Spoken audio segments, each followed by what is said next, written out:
So,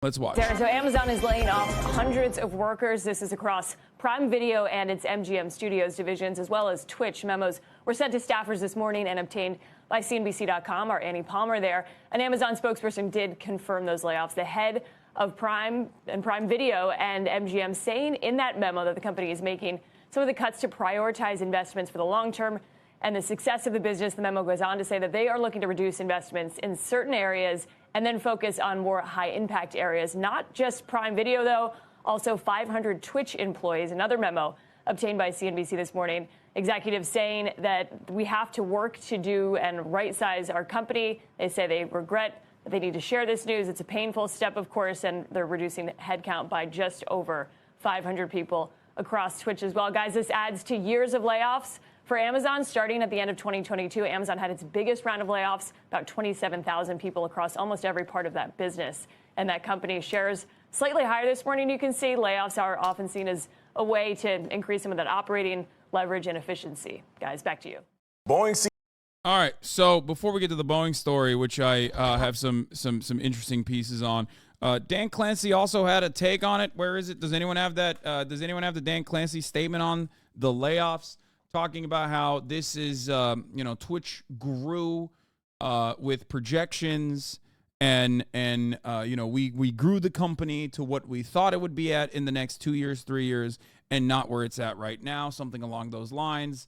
And here it is. To the Twitch community, I wanted to send a short note to let you know that we've made the difficult decision to reduce the size of our workforce today.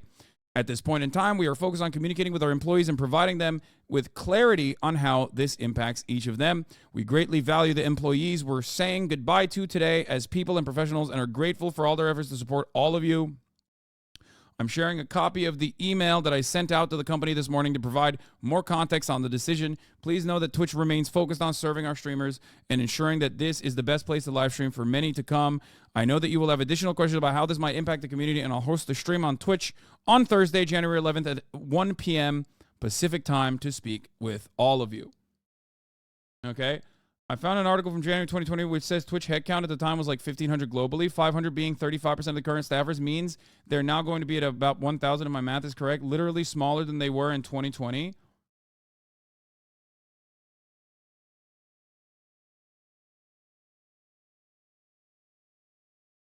But this isn't what I was, this isn't what I'm looking for. Oh, team. The team side is what I'm talking about. Here. Team. Today I have some incredibly difficult news to share.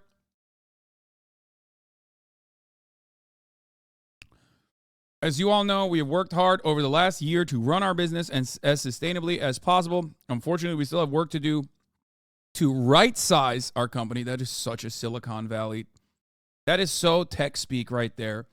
To right-size, not downsize, right-size our company.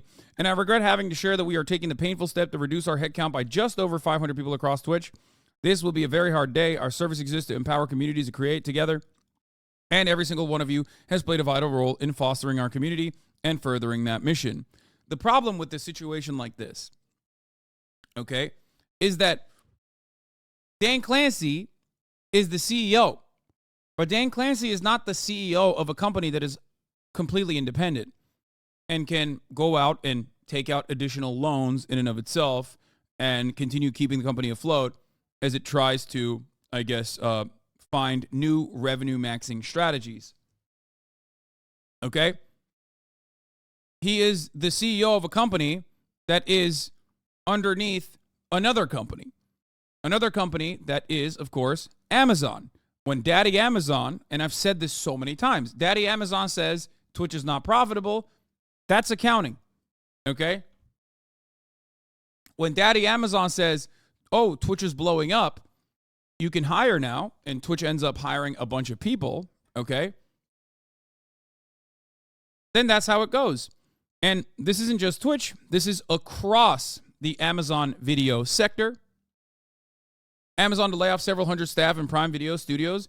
Don't be defending Dan's dumbass. If you think that this is a defense of Dan and not simply what's what, and I have unconditionally talked about this and have gotten yelled at non-stop about this particular thing over and over again, okay, because it's just the truth, I don't know what to tell you.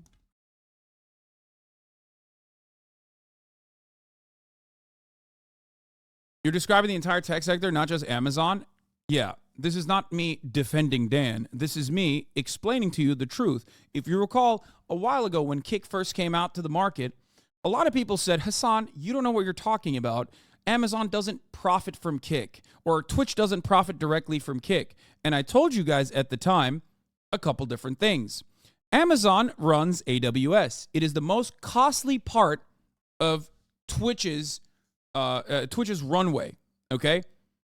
Twitch as a live streaming platform, just like Microsoft tried to do a live streaming platform and failed, Mixer, has costs, okay? The most significant cost of Twitch is live web hosting.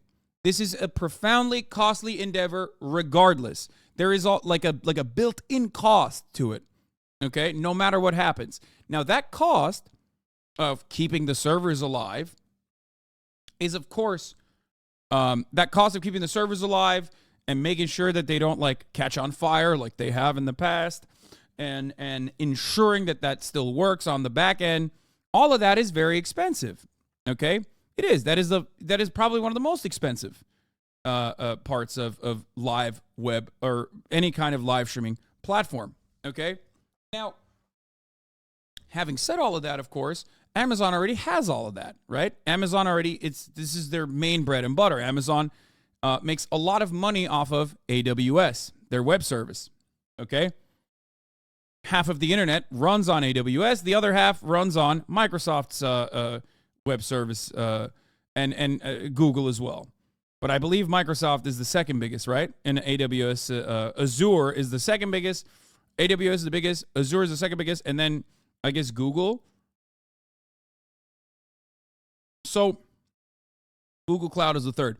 So having said all of that, it's a very important business for Amazon.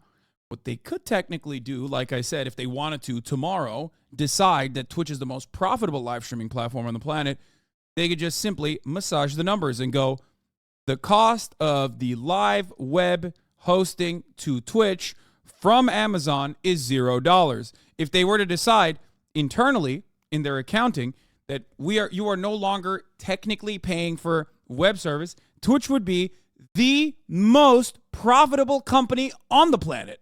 Okay? Maybe not on the planet, but one of them. It would certainly be the most profitable live streaming software, live streaming service out there. Now, this is why I say it's all a matter of internal accounting. Depending on how much Amazon, the main company, decides Twitch costs them, okay, they decide whether Twitch is profitable or not. Kick, on the other hand, does not have the same exact approach to it because Kick is using AWS to even have a website. Okay?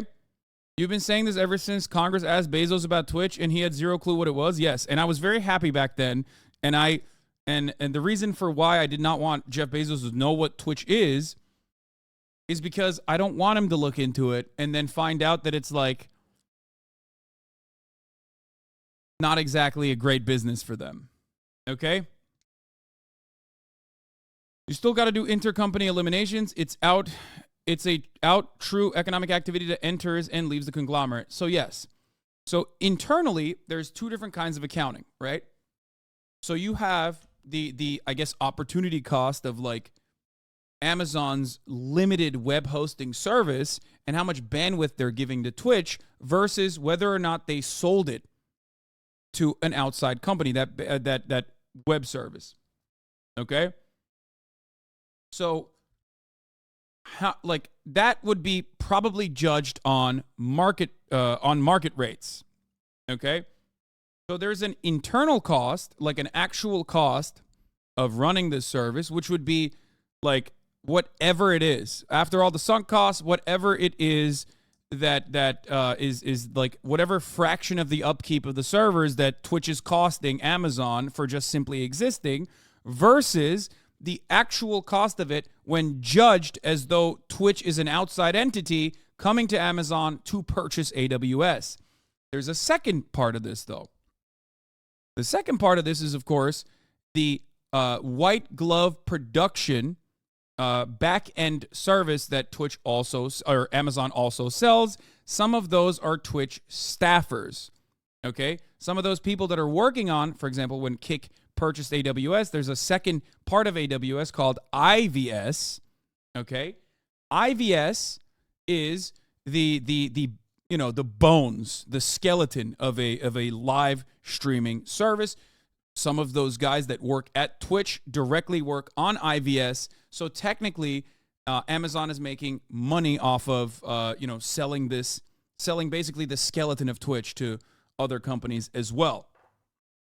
Okay? It's like a white label. It's a white label product.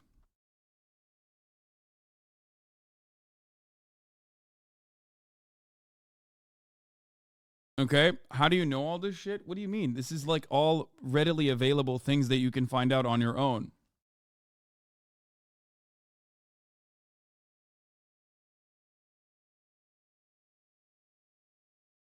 IVS is the technology that Amazon bought Twitch to integrate into AWS as a service. Yes. So, having said that, it's another way that Twitch makes money. It's another way that Twitch makes money for Amazon. Twitch also, as a, I guess, separate entity under the Amazon umbrella, generates revenue for Amazon by obviously giving a subscription percentage from every subscriber that subscribes at the top of the hour to my channel, for example, to avoid the ads at the top of the hour, the 3-minute ad break. They take a percentage of that, right? Another way that Twitch makes money or for Amazon, generates revenue for Amazon, is when a streamer like myself runs ads at the top of the hour. They take a percentage of that too. Because at the top of the hour, there's a 3-minute ad break. If you no longer want to see those ads, all you need to do is subscribe for $5 or for free, right? That's how it works. Then there's obviously like other contracts and things of that nature. I'm sure like there's sponsorship deals across the board on the platform, yada, yada, yada. 34MKD50, thank you for the 50 gifted subs. I was just giving an example. Here's the 3-minute ad break now, by the way. It seems really easy for them to just adjust stuff to make zero profit on paper just like the rest of Amazon. Of course. That's one of the many benefits of... That is one of the many benefits of being a massive company that has successfully implemented horizontal and vertical integration. That's how it works. You can transfer pricing from one side to the next. It is the same principle behind Amazon having its own delivery service. Okay?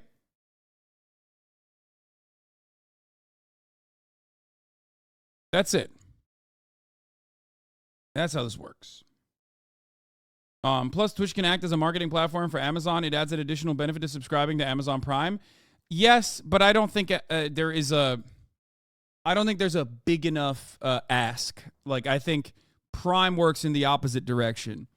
Prime makes Twitch a better platform for content creators because it offers a tremendous amount of revenue, right? Rather than vice versa, where people are getting Amazon Prime because they want to get a Twitch Prime as a consequence. Like, I don't think it works that way. Transfer pricing within a company is not just something you can just arbitrarily set for subsidiaries, though a consistent arm's length approach is generally required by regulators. I laugh at the notion that there is like some serious regulatory oversight here, but you're right. On paper, there is, of course, some level of regulatory oversight. You're right.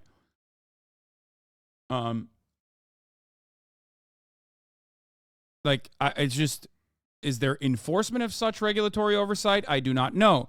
Now, there is some supposedly regulatory oversight coming to Amazon specifically as it pertains to its monopolies from the likes of Lena Khan. When you say U.S. regulators, ?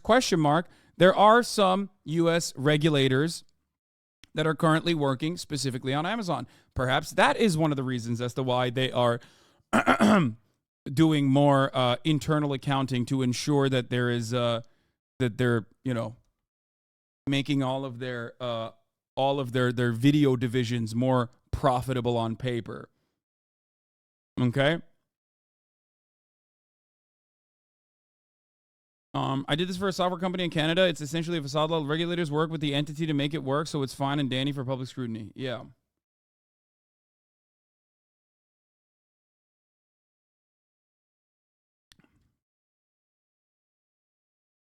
So,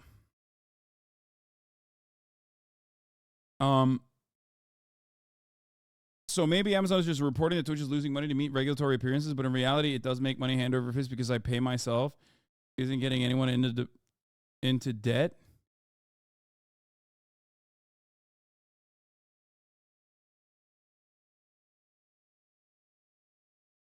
So, let's get back to the Dan Clancy. Now that I described this, let's get back to the Dan Clancy statement.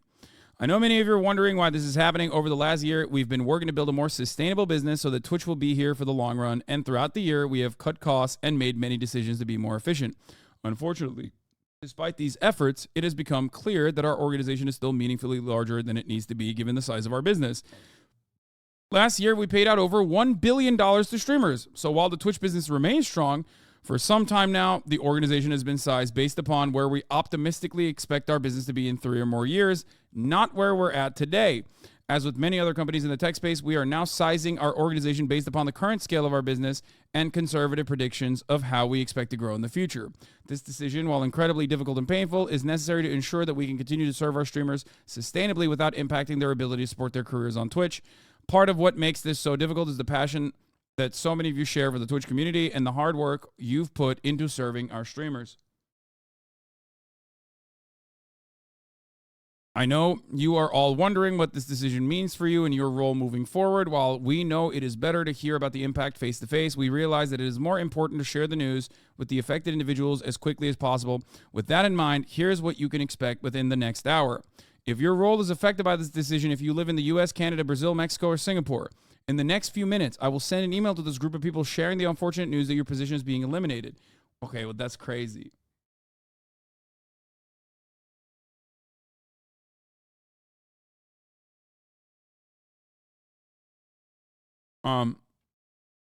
Afterwards, being eliminated. Unfortunate news that your position is being eliminated. Important details on everything we're doing to support you through this transition. Afterward, your org leader will reach out directly via email with more specific information about your severance package and to give you the option to speak with them individually.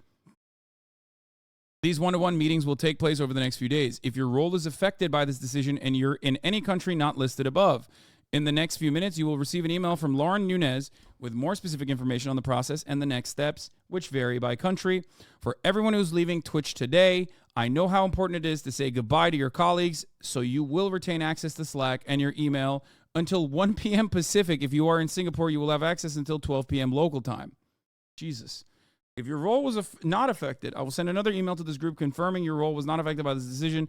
Afterwards, I plan to host regional all hands throughout the day so you can hear from me directly. Details on the time of these sessions and calendar invites will come through later this morning. I also want to acknowledge how disappointed I was yesterday that this information leaked. I'm sorry for all the anxiety that it caused over the last several hours. Our hope was that you all would hear this from us this morning and very quickly understand how this impacted your role, and we were unfortunately not able to accelerate the timeline, which I know is very frustrating.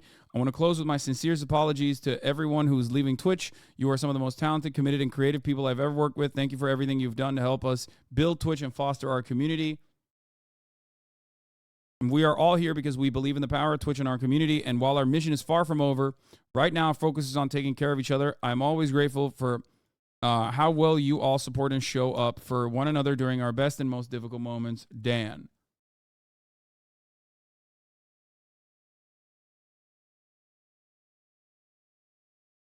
So talented, but not enough to pay you, though. My company cut off access while people were in the call finding out they were laid off. So at least they did that.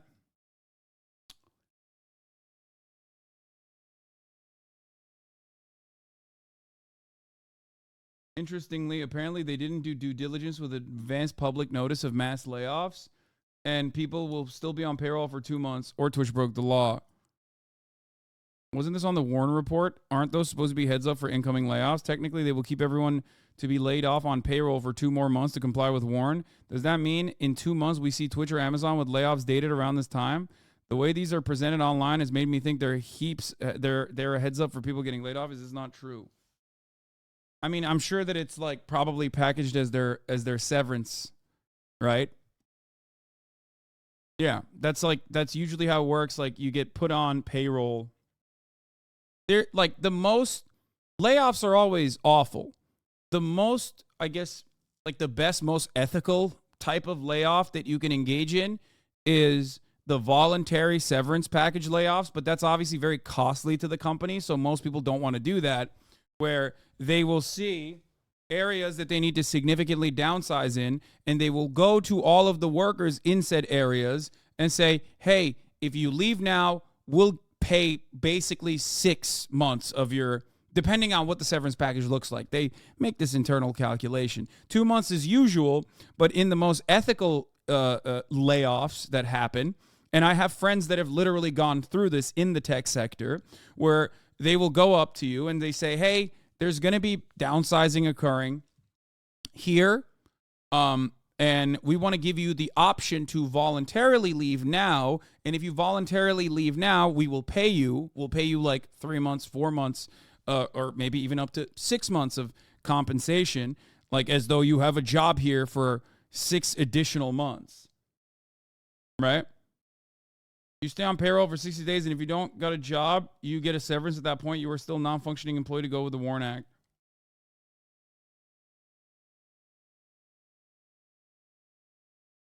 Etsy's layoffs are really generous when compared to other layoffs, so were Spotify's? Yes. The Warren Act federally requires 2 months, some states 3 months. That is very rare in the industry, yes. It depends on which company is doing this. I'm not going to reveal it, but it was a very big ISP. Jesus, there's not that many of them out there, but that's what has happened to some of my friends before. So yeah.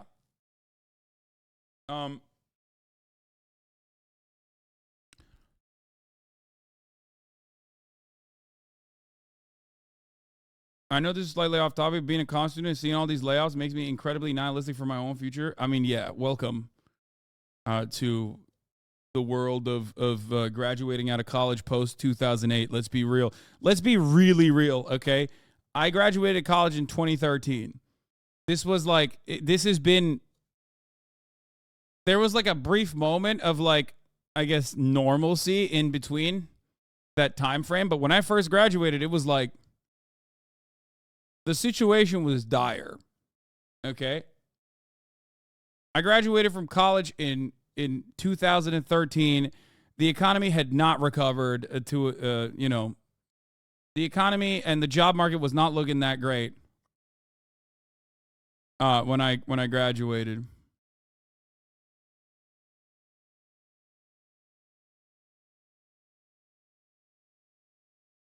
So in 2013, does that mean you're 35 now? I don't know where you learned how to do math, but no, I'm 32, about to be 33.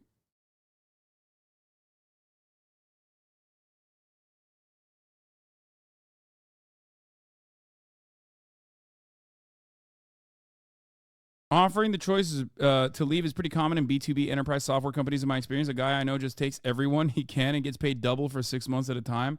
Yeah.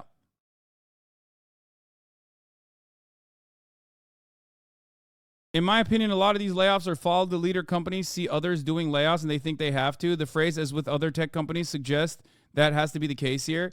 You know, there was a point in time when I used to look at something like this and go, that's crazy. You're out of your mind. And then I found out that that is actually unironically precisely what happens. That is not even a joke. especially when it's a company as large as Amazon. And yes, on the tech side, in many circumstances, that is precisely what's going on. It's not even a joke. Monkey see, monkey do is a matter of scholarly work in this field. We've read the research from that one Stanford professor who basically spent his entire career talking about the layoff meta in Silicon Valley. Like, tech layoffs oftentimes work on that principle. You would think that it's not the case, or you could technically say, well, there is a lot of bullshit jobs in the tech sector. That much is true. However, having said that, most white-collar jobs are bullshit. That is just the reality.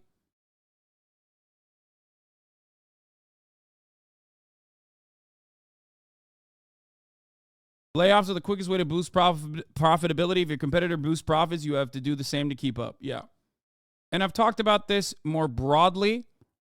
The entire purpose of downsizing is called, in corporate speak, it's called the reduction or elimination of redundancy or the improvement of efficiency. It's all done at the behest of maxing out profits.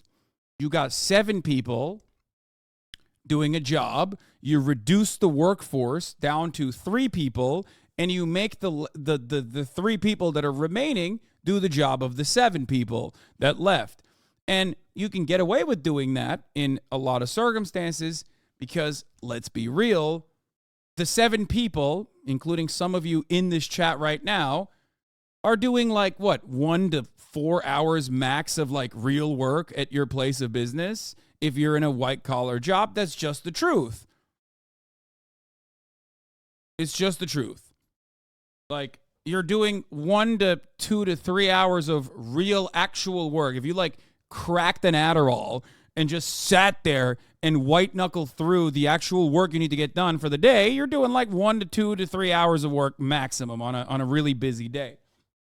The rest of the time, you're just dicking around. You're out of your mind, man.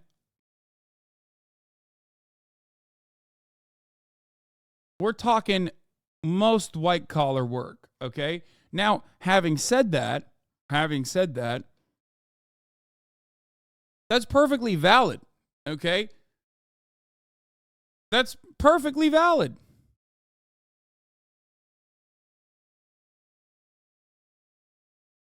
They're paying for me to be available during those times. Pretty much, yes. I love when people say you're out of your mind. Well, they're probably watching me, cleaning their house, but technically they're on billable hours, okay? If they work from home. Or they got me in one ear, okay, at the place of work. They're listening, so they can't technically watch, right? While simultaneously, they had the Excel spreadsheet up every single time the manager walks by, and you're just over here sitting here being like, yeah, dude, you're crazy. How dare you say something like that? That's normal. It's a normal thing. That's a perfectly valid thing to do. Okay? The reality is that you shouldn't even have to sit in that place of work for that time frame regardless. Many of this is just ridiculous. You don't have to do that. You shouldn't have to do that.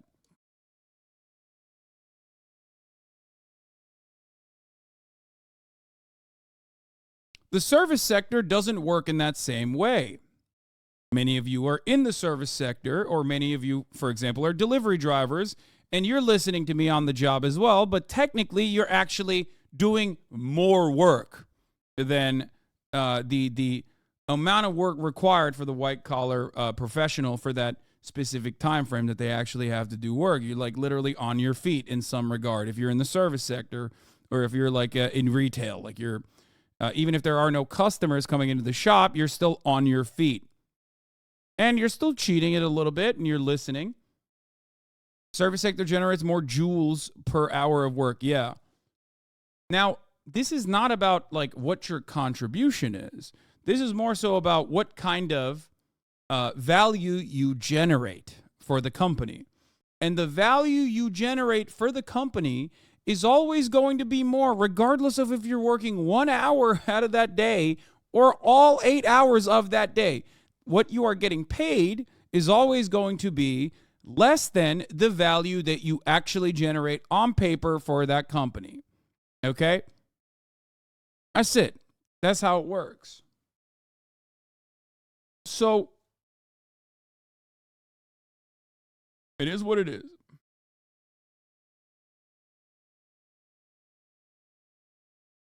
Maybe find a more labor-friendly term than bullshit jobs is pretty lame to hear from a leftist.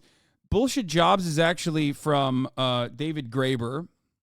And I don't have an issue with bullshit jobs. I think most jobs are bullshit jobs. You just, you just get paid. It's a good thing. It's a commerce. It's a term literally coined by a leftist. Also, I do something that's barely a job. I sit online and talk to a camera. So let's not even get into that, okay? Lamau, is it currently free blue-collar worker? Most jobs are bullshit jobs? Yes. Here. Let's let David Graeber. Bullshit jobs I define as a job where even the person doing the job secretly believes the job really shouldn't exist. But nonetheless, part of the conditions of employment is that you have to pretend that it does. It's important to distinguish between bullshit jobs and shit jobs. Mostly when you say bullshit jobs, people at first assume you mean jobs that just you don't really want to have. Jobs where they don't treat you well, jobs where they don't pay you well, jobs where you work under difficult or humiliating or onerous conditions. And most of the jobs that are shit jobs actually aren't bullshit jobs. Most of the jobs that oppress you are jobs like cleaners or ditch diggers or nurses, servants of various kinds who are mistreated. At least know they're doing something. Bullshit job is actually kind of the opposite of that. A bullshit job, you're often given a lot of money, you're treated very well with a great deal of respect, often seen as the person in your family who most made something of yourself. But at the same time, you're secretly haunted by the knowledge that you're not actually doing anything, that if your job didn't exist at all, the world either would change in no way or even might become a slightly better place. This is one of the great mysteries of our time as far as I'm concerned, because we usually associate make-work, stupid made-up jobs with state socialism. In the Soviet Union, they used to say, well, we pretend to work and they pretend to pay us. They would make up jobs which are completely unnecessary. That makes sense because they had an ideology of full employment. On the other hand, capitalism, that's exactly the thing that isn't supposed to happen. A private firm would never hire someone and put out good money to someone who they don't actually need. But in fact, if you talk to people who work for large corporations, they do it all the time. How does that happen? I think part of it has to be explained by... The whole 7 people could do the job of 3 people thing just shows that our workday work week is too long. Human productivity, especially mental labor, drops off pretty quickly throughout the day. 8 hours/40 hours is too many. 100%. 1,000%. Political pressure. And in a way, just as in the Soviet Union, there was a central directive saying we need full employment. They didn't say, therefore... This is so clueless. Most jobs are necessary for society to function.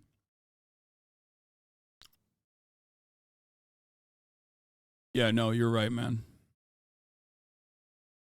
Yeah. No, you're so right. I assume Belt No Road, you are... I'm going to assume that you might be like too young to have actually worked in a real like corporate environment.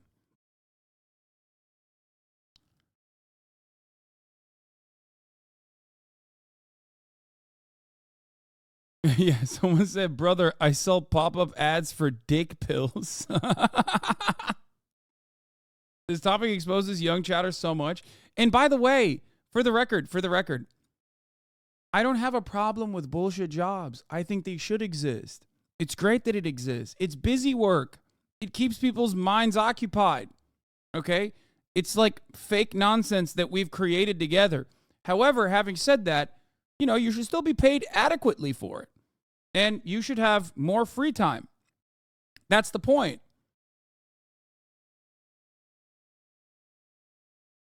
Which is why I get mad when companies actually do engage in layoffs like this. Because it's a bullshit job to begin with. And it's your responsibility to at least, like, hire these people, right? God damn, there was a partner streamer, Schizo, posting the hardest. I've never seen someone. Oh my God.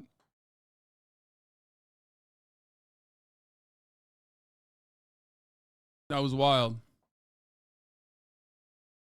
Shatter is only right in the sense that if all of us with bullshit jobs are unemployed, society would be significantly worse. Yes. Or make up bullshit jobs, right? But they didn't say don't do it. In a similar way, we have pressure from both the left and the right to create jobs all the time.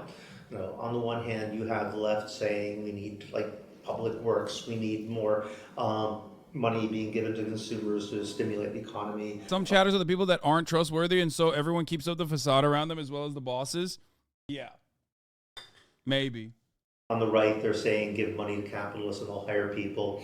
But the one thing left and right totally agree on is the solution to all problems is more jobs. But they never say jobs that actually do something, you know, jobs that are worthwhile in any way. It's just assumed that if jobs are created, they will necessarily serve a purpose. And if you don't specify that, if you don't have do you think calling them bullshit jobs helps with that? Because most right-wingers would agree that they're bullshit and use that as an excuse to lay people off. Yeah, most right-wingers that say that are themselves also working in bullshit jobs, though. That's the point. What are some examples of these jobs? Most white-collar work revolves around this. Like a mediator that's supposed to take away some of the bandwidth away from another mediator, It's busy work.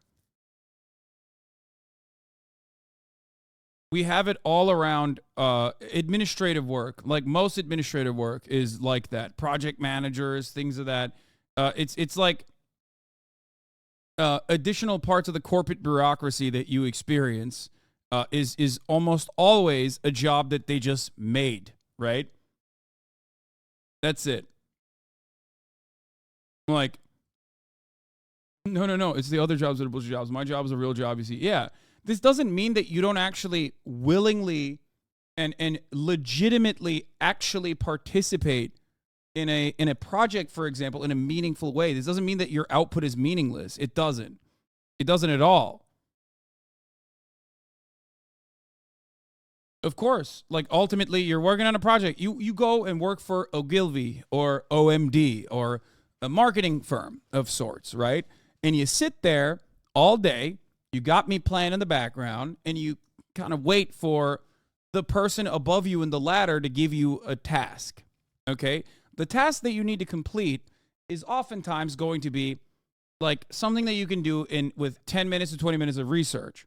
But of course, you do that research over the course of a long period of time. That person got another job from another boss up the corporate ladder, and that person got another job off the boss from another corporate ladder. Like, it's just like mediators all the way down to you, the new associate working at working at a marketing firm, right? I wouldn't say IT is a BS job where needed. Oh my God. Don't get me started, okay? Mr. My job is to sit there and tell you to turn the computer on and off. This doesn't mean that it's not a valuable service that you're providing, okay? It just means that, like, oftentimes many of your work much of your work could be delegated out to, like, a couple different people. Corporations know this. But their upsizing and their downsizing specifically is about, under at least a financialized capitalist structure, is completely about market conditions and completely about what their stock is going to look like. That's it.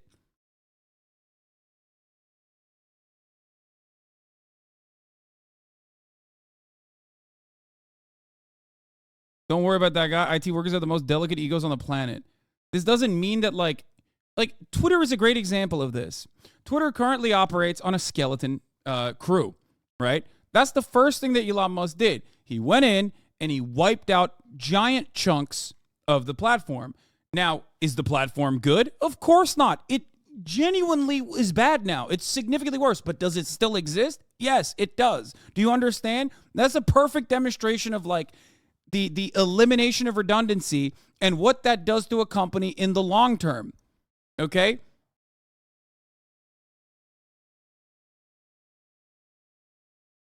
Conscious policy of trying to make sure the jobs actually do something, you're going to end up with useless make work. It's just going to happen. A lot of bosses, people who hire people, just get very angry at me about this. They're about the only people that get angry at this premise. They say, look, I would never hire someone if they didn't serve a purpose. This is just stupid, insulting. You don't understand how capitalism works. But bosses are the last people to know what's really going on. I trust people to understand what they're really doing, or at least if anybody does, they will.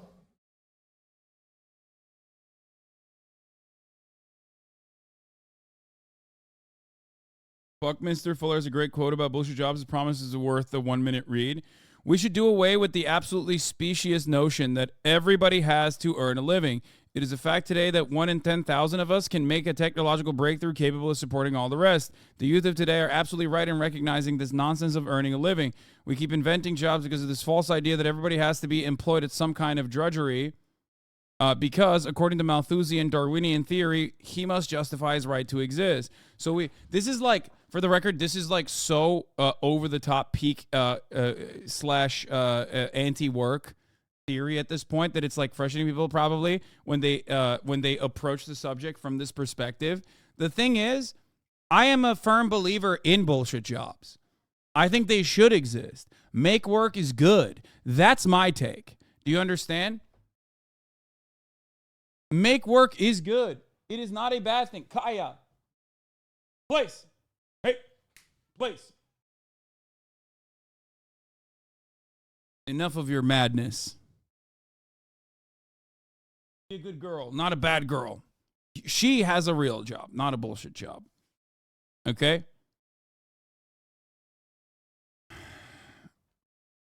The true business of people should be to go back to school and think about whatever it was they were thinking. Oh, sorry. So we have inspectors of inspectors and people making instruments for inspectors to inspect the inspectors. The true business of people should be to go back to school and think about whatever it was they were thinking about before somebody came along and told them they had to earn a living.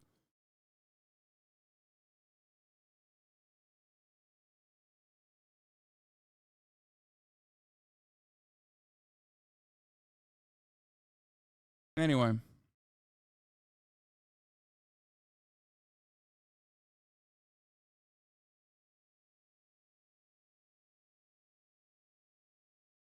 Dogs never want to work anymore? I know. Wasn't Graeber an anarchist also? It sounds very much in line with that thought. Yes, it is.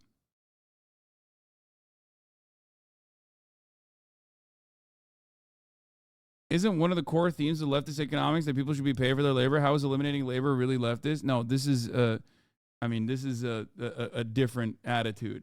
I still think that there should be, I don't have a problem with bullshit jobs. Because I think that it's all, for the most part, it's all made up. I just want those bullshit jobs to be more comfortable. But also, on top of that, if you don't, you shouldn't have to work a bullshit job to survive.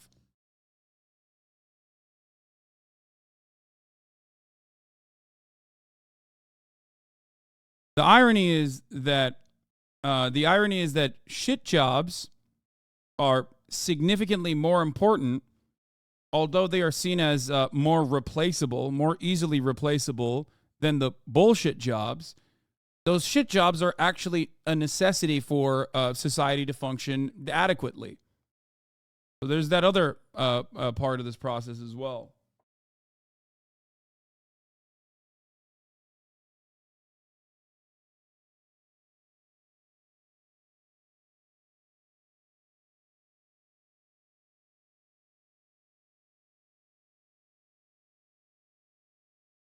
Anyway.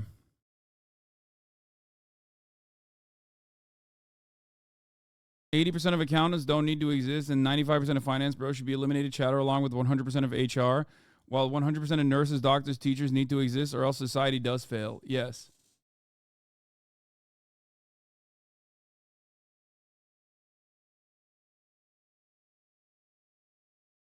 What about finance and shit? I think they're mega bullshit. I mean, the entire, almost all of finance as a sector is built around this principle.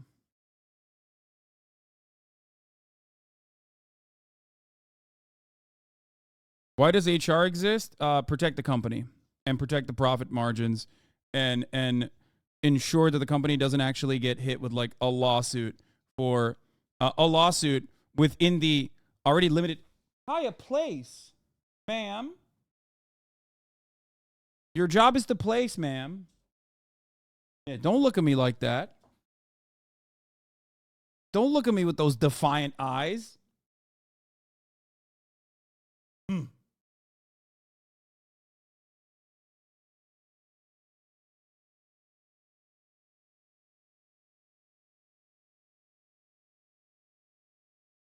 As a very biased source, please read. Big difference between corporate finance, accounting, and investment and wealth management, bros? Sure.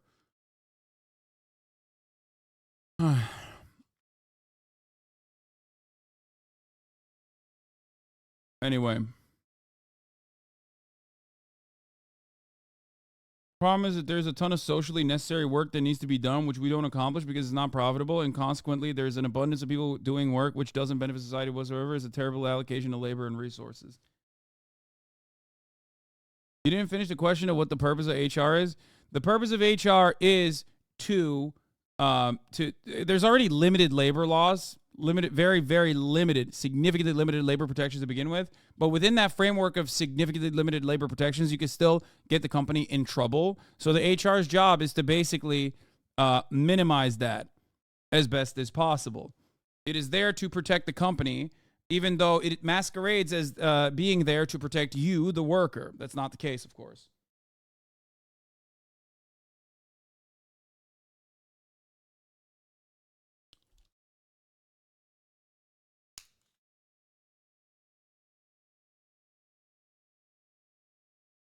So, low carbon care and environmental jobs are needed as mentioned by AOC in that Intercept animation about the Green New Deal. Yeah. Their name literally states you're a resource to them? Yes.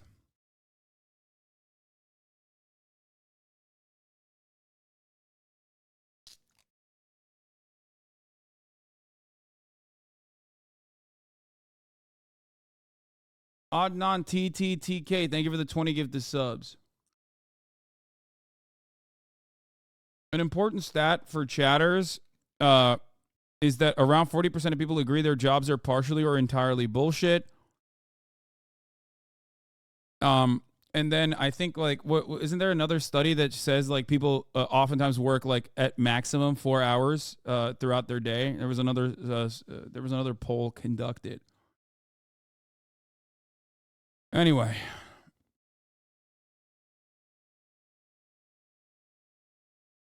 a lot of this stuff has to exist though for a society to, I guess, function in the way that it does.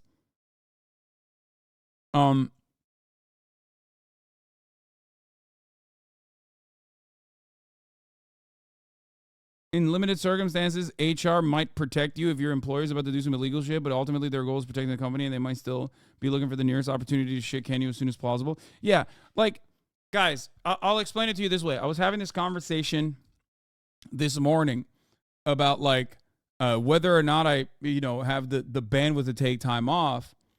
And like, one of the things that even I forget sometimes is that, like, while I'm constantly in the content mines, okay, trying to make you laugh, trying to make you go, I never thought about it this way, okay?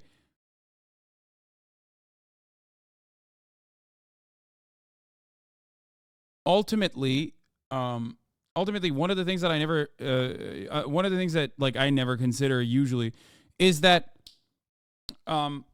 in Europe, for example, you have significantly more time off from your work. We laugh about, like, Italians. They don't work hard or whatever. But, like, I mean, technically, in many European countries, you get a lot more time to yourself. In France, it is, I believe, illegal for your boss to contact you outside of work hours.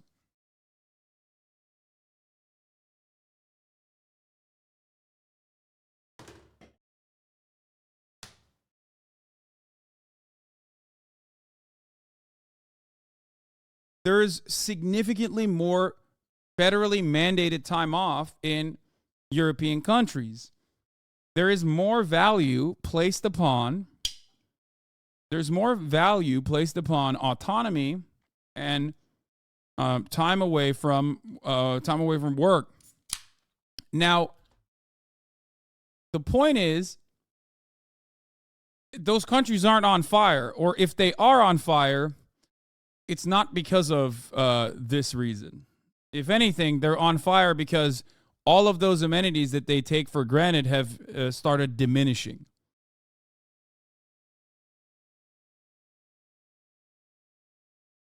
Okay? What is this? This latest You're letting TikToks are me a go? gold mine? Why? I actually don't have to explain anything to you at all. I can just end your job pretty much whenever I want and for whatever reason that I want, except for discrimination. I have so many bills to pay, I don't know what I'm supposed to do. Lucky for you, you qualify for up to 6 months of I had a total of 18 days off last year. That includes holidays. People sad. Yeah. In Denmark, it is stated by law that for every single month you work, you have to have 2 days off to yourself as a minimum, on top of like weekends, obviously. unemployment. And it varies a lot state by state, but it's an average of $770 to $1,890 per month. That doesn't seem very long, but I guess it's better than nothing. Just be thankful you don't live in Florida because it's a maximum of only 12 weeks there. Does this mean I lose my health care too? Again, you're very lucky because you had some employer health insurance. You can actually continue your coverage through with Cobra, which is the worst patchwork process you could ever imagine. Because, hey, guess what? Now that you lost your job, you don't have the same meaningful stream of revenue coming into your pocket. However, if you want to maintain the same platinum healthcare package that you got from your job, now you can pay the entirety of it with the little amount of money that you have remaining in your bank account, if you have any money in your bank account remaining at all. Through a program called Cobra. On average, it's about $700 every month. $700 a month? That could eat up almost my entire unemployment benefit. That's not my problem anymore. Bye. I'm so sorry, but we have to let you go.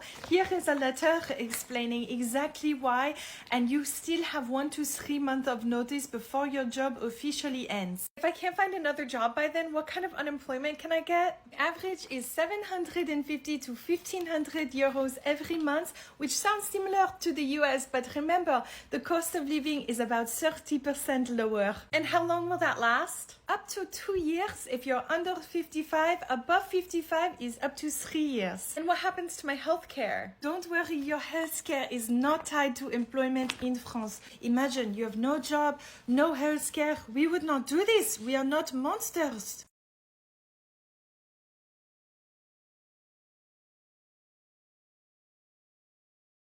Yup.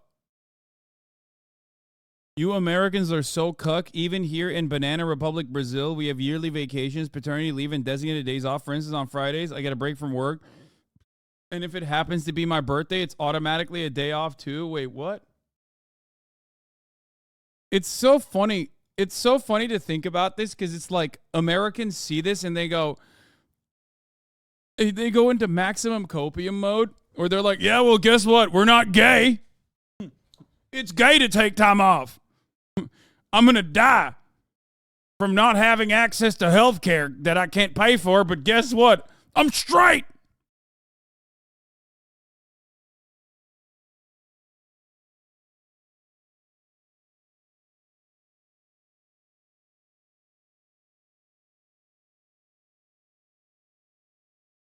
Hold on. My work forced me to take 5 days off in a row in a year, but I'm lucky as fuck to have this job even in capitalist America. Why do you immediately think of gay when you heard Brazil? Because Brazil is gay as hell, but that's not the reason. Yeah, but Americans say, but you guys will pay for it in higher taxes.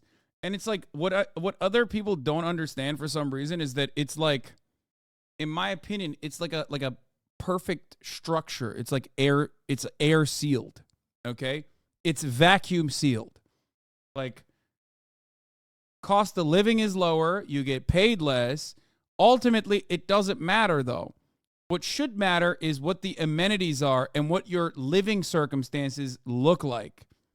Okay? That's it. That's what you should be paying attention to. What the real estate market looks like, how expensive it is to, like, rent an apartment, what the likelihood is that you can even buy an apartment. Do you even need to buy an apartment at all? Or can you permanently be a renter without it actually destroying you? Like how much time off you have, what your quality of life looks like. That's what I think is more significant, not the GDP.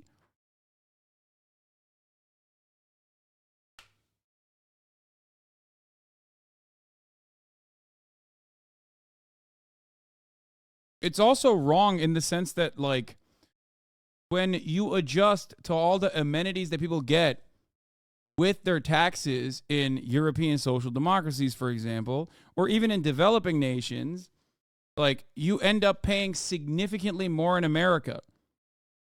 That's the other part that most Americans don't comprehend. But it doesn't really matter. People have already, people are so primed to thinking that all of this is going to be devastating for America. It's going to be bad for Americans, so we can't have it.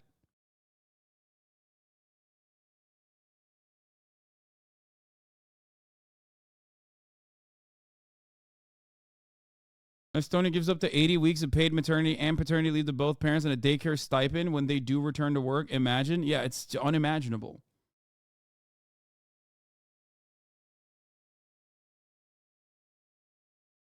As a renter, I hate that the management company and or landlord can do whatever they want, come over and inspect whenever they want. Once the company took photos of every room once a year, horrible. You don't even have to adjust. They don't actually pay more taxes. The cost of healthcare is also just that high in the States. Yeah, that's the other part. And you want to know why? You want to know why the cost of healthcare is so expensive in the United States? Well, obviously because of a lack of regulation and having, pharmaceutical purchases be illegal by the federal government, like largest purchasing entities, until recently. And even to this day, it's still not something that is done for almost all of the pharmaceutical purchases, with the exception of like the VA. But also, beyond that, you have an entire multi-billion dollar industry that is a middleman. That is what insurance is.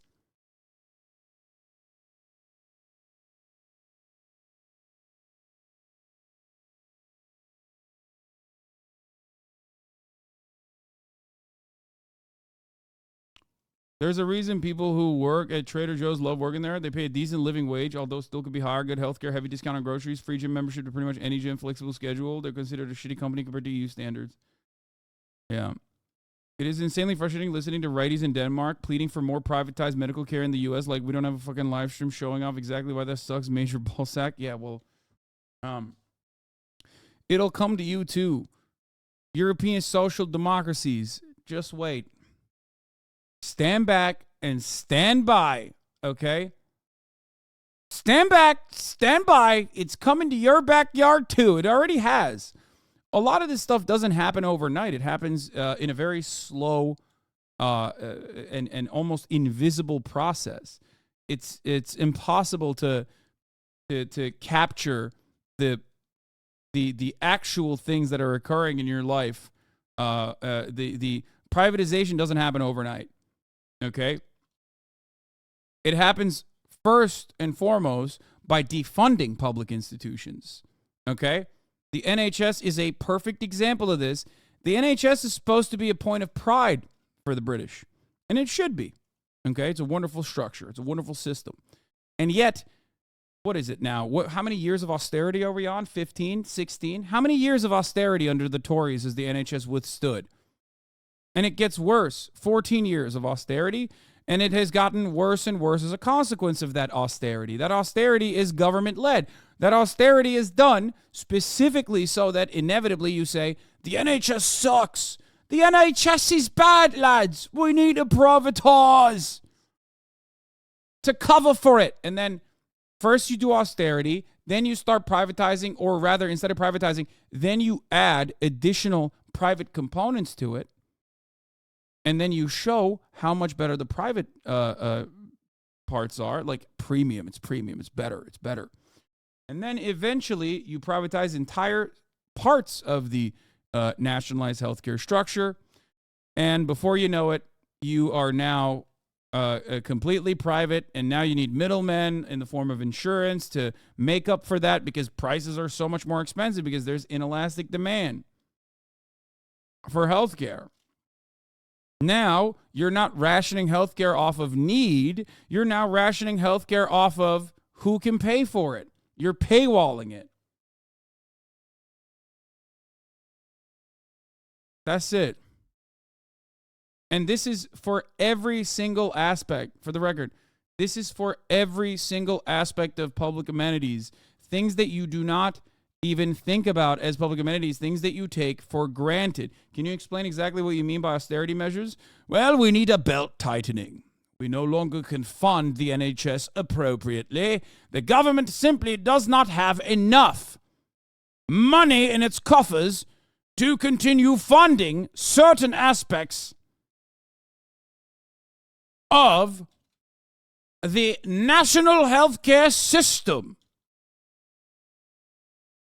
Okay? And then you turn around and you say what you have to show for it is also, of course, a lowering of taxes. Right. Very well. Very well. Well, do not worry. Taxes are lower.